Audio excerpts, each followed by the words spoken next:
Hey Jet, good morning. Good morning, Jan. How are you? I'm good. And yourself? Yeah, always good. Nice weekend, so it's good. Good weather? Not so well, eh? Or is it? Saturday was raining really heavy. Sunday was nice. Okay. Cold, but I live in a Yeah. cold place, so it doesn't matter. I'm quite happy with cold. It's a lot of rain. Hey, let's see what we're going to have today. It's still kind of a holiday season, Does it, if it's uh, any of the British, there's a big football match on. right now at this moment as we speak. Okay. Kicks off in a minute. It kicks off in a minute. Oh, you know your priorities. You have I two screens. no. I work is work. Yeah, Monday to yeah. Friday, work is work. Yeah. Home is different. So we do have a good number of registrations for holidays, so something like 20. So I think we should be something like five, six, seven people. Um, so um, we'll wait for 1 or 2 more minutes. Hey, good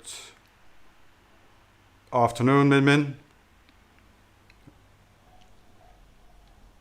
Hello, Yummy. Hello. Hello. Good morning. Good good morning. Good to see you. So you are based in Singapore or in China? Singapore, sir. Yes, I am. Singapore. Singapore. Yeah. Singapore. There you go. Of course, I've heard about you from Gordon. Yeah, He is my line manager. exactly. We work together. Yeah. Yeah. I know him from I think already more than 10 years now, 15 years or something like that. Long history. So it is kind of holiday. So we have 20 registrations, but I'm not quite sure how many people will really show up. I'll give everybody, let's say 1 or 2 more minutes, and then let's say if we were 4 or 5 people, then I think it's a good group to continue. If it's less, then it's also your judgment call if you think it's worthwhile or not. But let's first see how many people join in the next 1 or 2 minutes. That is typical that people kind of really join in let's say 2 minutes after the start time. Let's see for a few more minutes. It's already nearly evening for you, I think, huh? Yeah, something around 3:30 evening. Oh, okay. Yes. I just muted because there was some construction voice going on, so it's a bit noisy there. Sorry about that. At this moment, Yeah. I'm not sure you hear it. Some of nope. the refractory We, hacking. Okay, then fine. your computer is doing an excellent job in canceling noise. Yeah, Still working. no, we don't hear anything All from right. the background.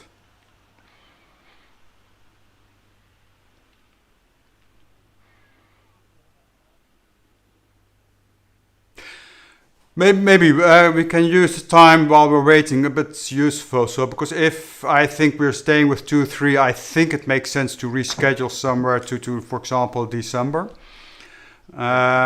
But in that sense, what is, let's say, really what you're looking for to learn or get insights from a session like this? Jet, what are your thoughts? Because I think you guys are, let's say, more on the mature side of leveraging data. I wanted to listen around. We have lots and lots of data. We have tons of it pouring at us. And I was trying to understand how people turn that into insight.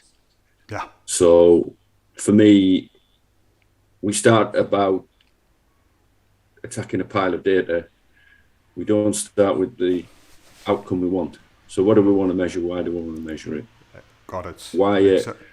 What's people doing differently? So if you know why, what measuring points are driving your business? Yeah. That's mine because I'm more into insight. got data coming out of my ears, especially with the IoT, you can drown quite quickly.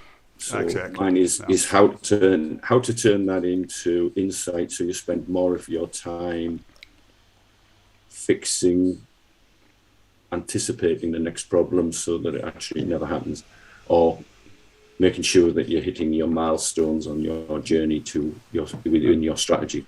So that was mine, just to listen to how people do, and if I could help. Yeah. Good morning, afternoon for you as well, Juha. You're in Singapore as well, eh? I'm in Singapore as well. Sorry to be late, but no problem. It is one of these mornings and or one of these Mondays going on again. So just before you joined, by the way, Min Min is from Singapore as well. Jet is from the UK, so we're far away from each other. But before you joined, Juha, I kind of shared with you that this is holiday season for a lot of areas, particularly in Europe. So I'm not sure how many people will show up. It could be far less than normally. So part of the question is, does it make sense for you to kind of continue if we are with just 3-4? Or would we rather then reschedule something, and then probably it will be something like December that we will tackle this topic again. I have some things and thoughts and practices to share, to present. If all of you have some practice in working with data or challenges with getting data or turning that into insights, and I still can imagine it's a worthwhile conversation, the four of us. But that's also your choice. I think we have to make a choice now. We're already 5 minutes later, so I don't think maybe one person will join, but most of the people that would join would have joined now, I think. So what is your view? Is it worthwhile to have this conversation the next hour with the four of us, me presenting the first 30 minutes and then have a more open conversation with each other? Let's put it that way. I can start that at least my main interest for this conversation was that to hear a little bit more, insights and practical examples from the other companies, what they have been doing and how they are working with the data, because that is exactly something that we are now heavily studying and planning and also trying to find the ways how to make money out of the data. We have been collecting this data already a long time enough, but now how to start to really make money out of it. So that would be the main interest for me. And is your main concern, how do you monetize it, or how do you develop valuable insights from that big lake of data? Or probably both, Both how to productize the data utilization, mean that have a little bit ideas that what the companies are doing.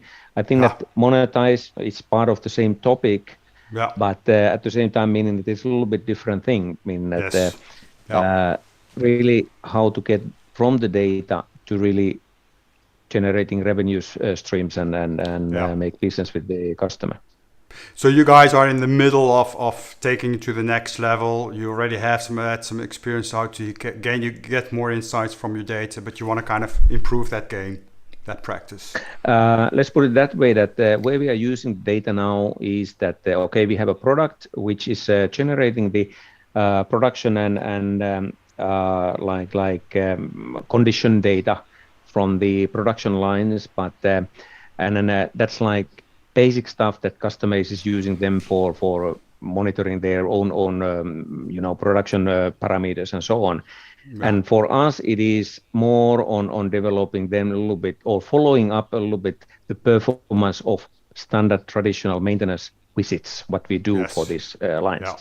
But really, that what is the next big step that we are really starting to optimize the performance of the production lines for customers. So that's something that we are still struggling with. How to get there. So Min Min, I saw you nodding. You guys are working with data as well to some extent. So you have some good experiences and challenges to share. Yes, we are. I think attending the seminar, the seminar also is more or less same like the Juha, because we have the product data. That is where what we want to do is for this particular product, we have this data. Then we want to focus on the preventive maintenance. That is one way. And another is a prediction, in which kind of, data is showing, then we should be able to predict which components going to be failure and so on. So that we have studied out, and then especially I would like to know about how we can go step by step. The process that is mentioned, the data-driven problem solving the process. I think that is where we need to share, and we need to know about the knowledge. We want to learn from everybody how to do that, and of course the modeling of the data. Actually, I very like the thing is your agenda also mentioned that don't boil the ocean. That I'm not sure what is the meaning, but we have a lot of data, and we are like don't know what and it lost. I think we are struggling in this one. So yes, it is what we want to do. So, gents, I can really imagine that just the four of us can have an insightful conversation, have time well spent. I'm really open if you guys have a different opinion about it, and then we just reschedule. So shall we continue? That I share some thoughts, and then we have this discussion sharing what do you do, what kind of challenges do you overcome, and that we then call it today. Call it today. Shall we continue? Yep. Me, yes. Yes, please. All right, good. Let's continue. Yeah, no problem. Perfect. I've had this more often, this very small, and often it's even a better meeting than if you have a larger group. So let's go for it. So welcome, indeed. Actually, this is a challenge I even hear from rather mature companies when they have a lot of data. Even Caterpillar, they have good practices of leveraging data, utilizing data, and also monetizing it towards dealers and customers. So we are on a very interesting journey. I also believe that we're just starting in the journey. So that's a good reason to make this topic important. So where are we in that sense? Most of the companies, what I hear about is that we have a lot of data from the devices, from transactions, maybe even from other sources, but we're not turning that into valuable insights for good decision making, but also driving more kind of data-driven operations. And on top of that, we also lack the infrastructure, but also the capabilities, data-driven capabilities, to do a good job in that. So that's something we all need to develop. Then occasionally we also hear from companies that actually they don't even really have the data, but then in the end it's still more or less the same kind of challenge. Where do we start now to improve on that? And I think it also relates to some challenges Jet was mentioning, but you as well, Juha. Can you have a kind of focused approach? By the way, Min, you mentioned something similar. How can you have a kind of focused approach instead of just drowning and getting lost and diluting your time and energy? Now, maybe just one thing before we dive into it. This is, of course, a very important topic because the name of the game of services, it's all about advanced services, and that's all related to digital and data. You can't do without, so this is really important. And actually for more manufacturing companies, it is even more important because basically there are quite a lot of reasons that we see that services is developing into a more strategic business line for manufacturing companies. We see increasing competition, we see digitalization going on with your competitors, but also your customers and your suppliers and your partners and what have you. Increasingly, we see an awareness for sustainability across the globe. Some regions are more aware than others or more focused on it. And this all leads to pressure on growth and market disruption, pressure to change certain operating models to become more sustainable. That can be opportunities, it could be threats. In the end, it's all the same because if you react well to threats, it's an opportunity. So in the end, it's one mix of, okay, but how are we going to advance this game? And the results should be that we see that revenues are increasingly coming from software solutions, data, software, they go hand in hand, of course. But also advanced services that also go beyond just maintenance or break fix. Very indicative, this graph here. If you download the PowerPoint slides tomorrow, then here's a bit more detailed version of that graph, but we'll not go into detail right now. It's not about how good are you at this moment. The winner is not the best at this moment. The winner is actually the company that has the biggest pace in developing it. So if there's one single measure to be concerned about, is how well are you developing the capabilities and becoming more mature and getting more insights? How much is your company, your teams, are they learning and developing these capabilities? That would be, I think, the main concern. Now, when it comes to the transforming raw data into actionable insights, I would like to cover 3 topics. First of all, what is data-driven problem solving? Because in the end, that's what we're trying to do on a kind of ad hoc basis or on a kind of ongoing repetitive basis. So what are some core essences of that? The modeling, Min Min, you mentioned something about modeling. What is modeling? Why is it important? And what are some success factors in it? Don't boil the ocean. Don't try to do too much all at once, Min Min. So start small, scale fast, learn fast, but start small and focused. So don't try to do everything at the same time. That's the meaning of that saying of don't boil the ocean. Yep, so you will get the access to the recording, the slides, and some extensive meeting notes. So let's go into it. In general, if you talk about a problem-solving process, in essence, the process itself in high level doesn't change much compared to traditional problem solving. You start with a problem, you diagnose it, you generate some alternative solutions, you pick one, you implement it, and then of course you review and iterate. So that is not really the core, but with more data we can do different approaches. So if you go into the diagnose problem step, there if you start focusing on more data-driven analytics, one of the good practices there is that you have a big question or central theme or core problem that somehow emerges from your practice, from your curiosity, from your dashboard, from your senior leadership that's raising questions. At some point you say, hey, but we want to understand this, we want to fix this. And then one of the next steps is start developing insights on what are potentially root causes. And these can be hypotheses. So this is kind of hypothesis-driven problem solving. And the good advantage of that is that you can have very focused analytics around those hypotheses.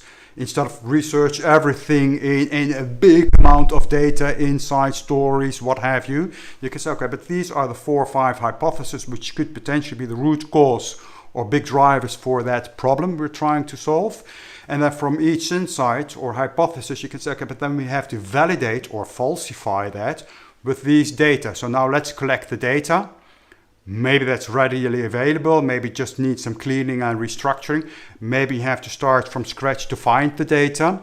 But then you can falsify or validate these hypotheses and then to survive. And then more or less you have diagnosed your problem. This is one hypothesis-based approach. And often you use a kind of model or framework depending on what kind of problem you are talking with. So there are so many models in technical service, commercial, service development, what have you. So try to find the best model and use that to develop your insights or your hypothesis. So that is already one kind of new way of diagnosing your problem, even more so if we start using models and modeling to kind of play with falsifying, validating your hypothesis or your potential root causes.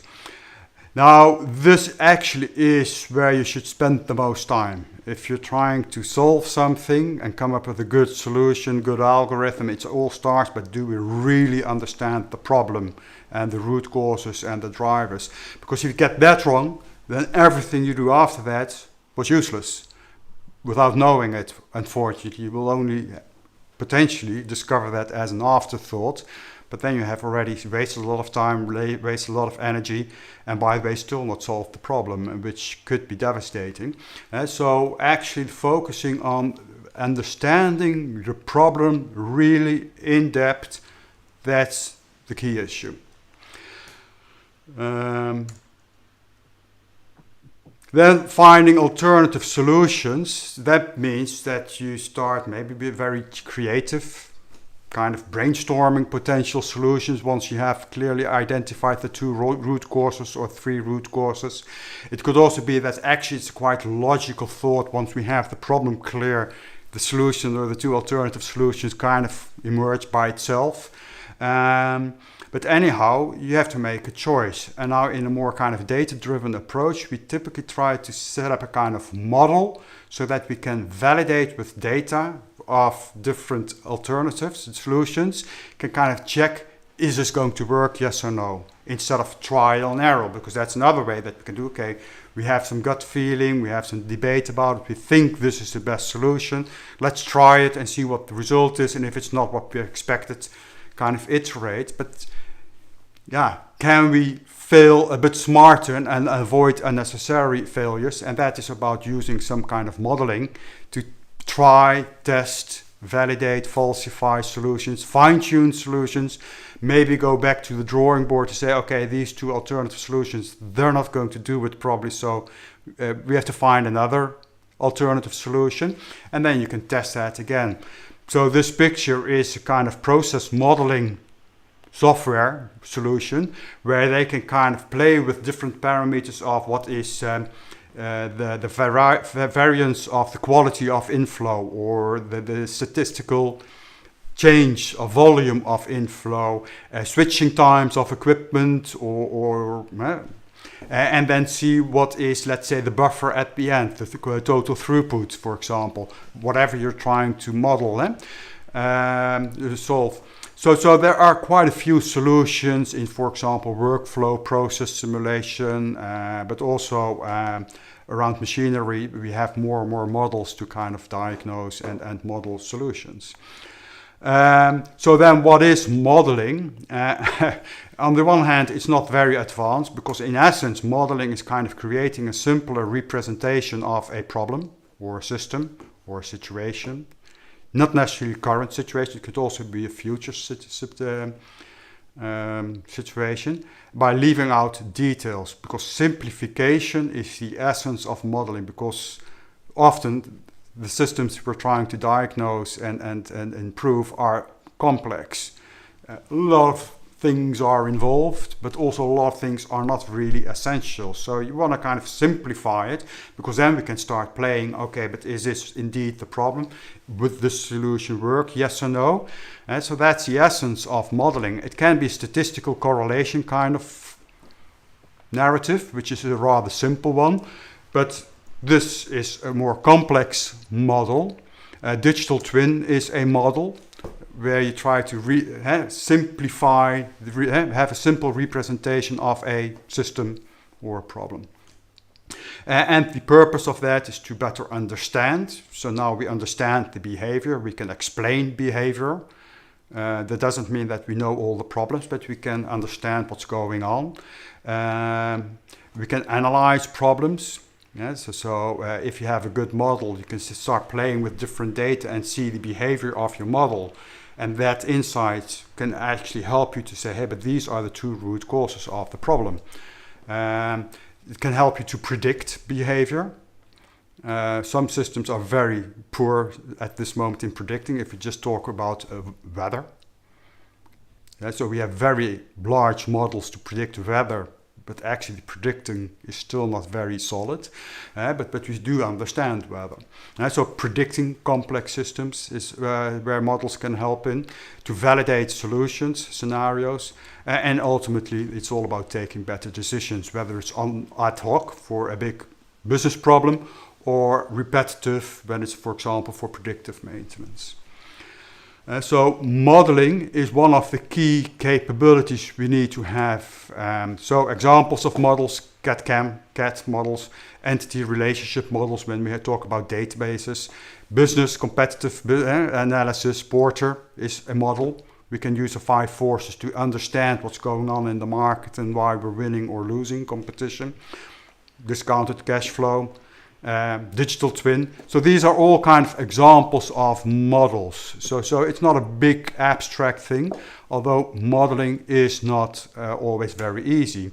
So some examples in services, MAN trucks, maybe you know the example.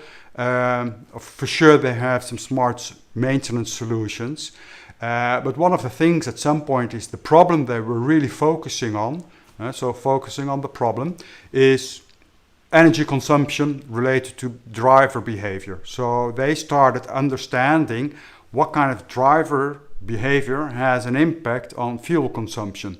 So they started basically modeling it and understanding it, see, okay, but these aspects of behavior have a large or slower impact on fuel consumption. And with that insight, they were able to provide a dashboard to drivers and fleet owners about how they were performing in terms of fuel consumption, where were the areas of improvements, suggesting maybe certain training. And in the end, part of the offering is even doing the training, gamification, so every driver knows how well they do compared to their colleagues.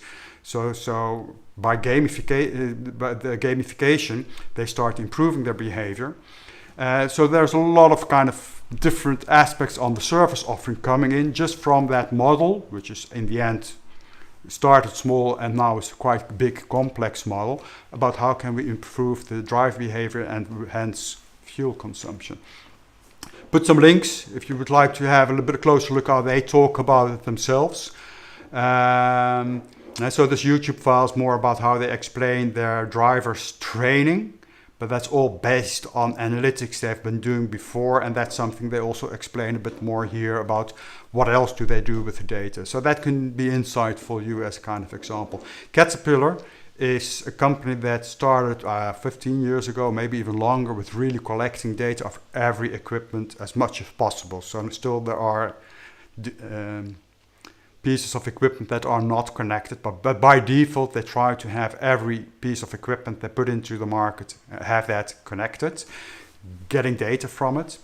And they offer a kind of free dashboard, a paid dashboard, light, medium, heavy, premium, with different value from the data, but also towards their dealers. If you just read this piece of text from Caterpillar themselves, there you see how they show it to their consumers, customers and to their dealers, focusing on very specific problems. For example, dilution of oil, how to predict that, and in a timely manner give the results of the diagnostics so that you have an early intervention. So they started somehow understanding that dilution is important, what kind of measures can we have put in place to kind of measure it, and also understand what would be the time window for an intervention. So that was a focused project. Let's solve this problem. They learned it, and now it's value. It's an insight. It's a repetitive insight, and they can monetize it. So success factors when we talk about modeling. Focus on a well-articulated problem. Don't make it too big. And if you're starting, I would even say a small problem instead of a big problem. Start small. Collect the right data based on your assumptions or your hypothesis. So don't involve all kind of data. And so the idea that AI will automatically generate the right insights for a problem, that is typically not how it works. AI can help you to digest data or do suggestions of other data, or maybe suggest some correlations that you can delve into more to understand if there are causality, yes or no, but it's not the silver bullet. So you still have to make sure that you collect the right data, make sure that you understand the data you're using, because garbage in is garbage out. So that's also often the big problem with the big data lakes, and then throwing AI in it and assuming that that will give you an insight. If you don't even know what that piece of data says, means, where it's coming from, if it's accurate, then it's useless. So data always has to have some kind of focus, purpose, understanding where it's coming from, what does it really say, etc.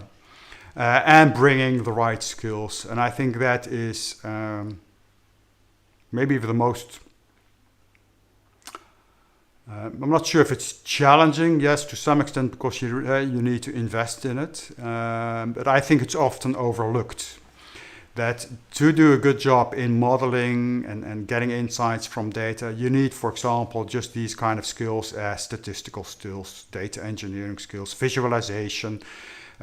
Related to that also communication. How do you communicate with data and how do you communicate credible insights from data? There's also some more communicative skills involved.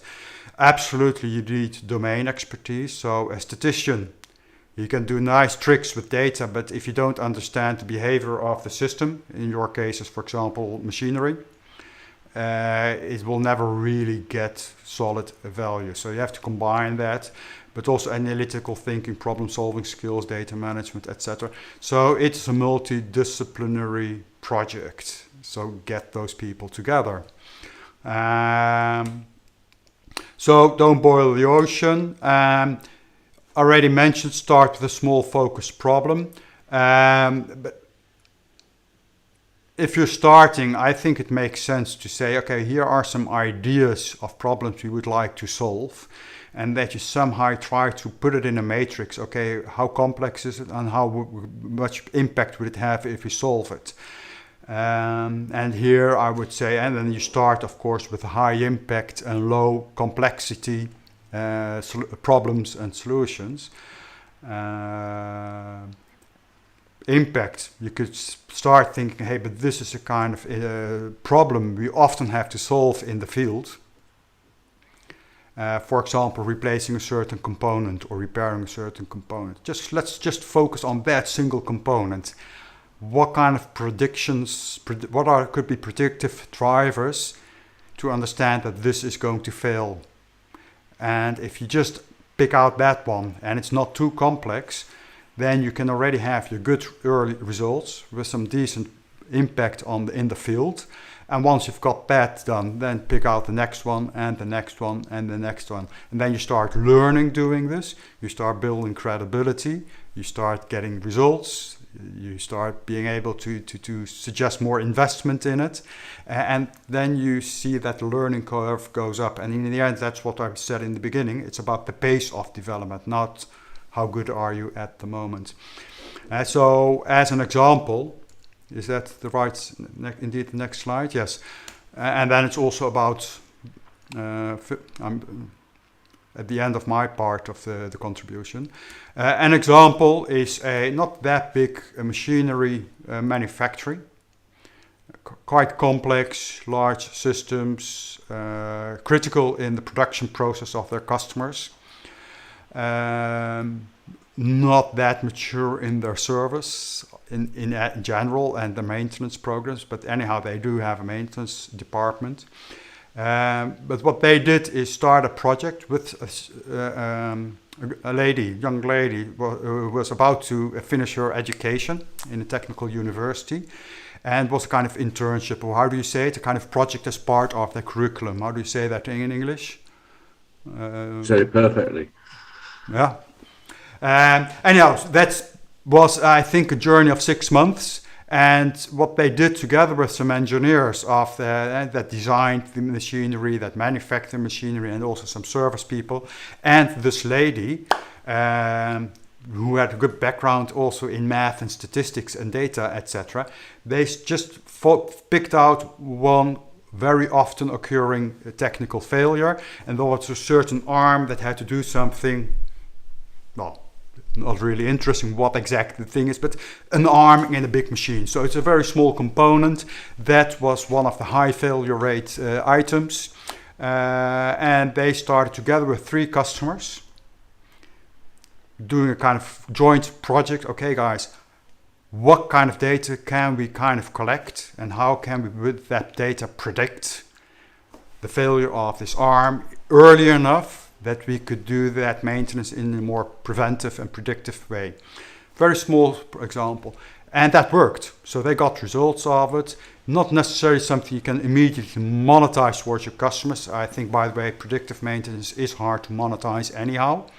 in terms of extra revenue streams. But anyhow, but that was the first step. And now, if you start accelerating the number of projects like this, then at some point you can cover, let's say, 30, 40, 50% of the most often occurring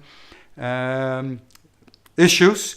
That starts having an economical impact. That starts having a customer satisfaction impact. And then there's still a long road to go to take it to the more mature levels, but then it's really having a practical impact. And she was driving the project, basically. And the others were experts, that they were involved every now and then, but she was really being the constant factor in driving this. Now, that's not, of course, a solution for ongoing basis, but that could be a good starting point. And if you need a bit more mature resources, then why not hiring someone who just finished their education and recruit that person permanently into the company? Anyhow, I think this was an interesting example. Start small, get impact, and see the appetite increasing for more of this stuff. So that is... Let me see if I missed anything. Yeah, so that is actually what I would kind of present to you guys. So it's not in depth. It's a big topic. There's a lot to go much deeper. But I do think it's touching some aspects that are often missed or overlooked or not done that well yet in a lot of companies, which I think is essential to accelerate this journey. So I will switch off the sharing.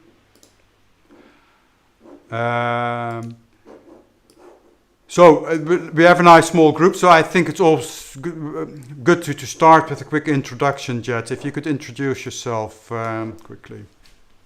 Yeah, I'm Jed Cranny. I'm a senior consultant in Konica Minolta head office in Germany for our national operating companies. I have 40 years of management experience in field service operations, working from very small teams.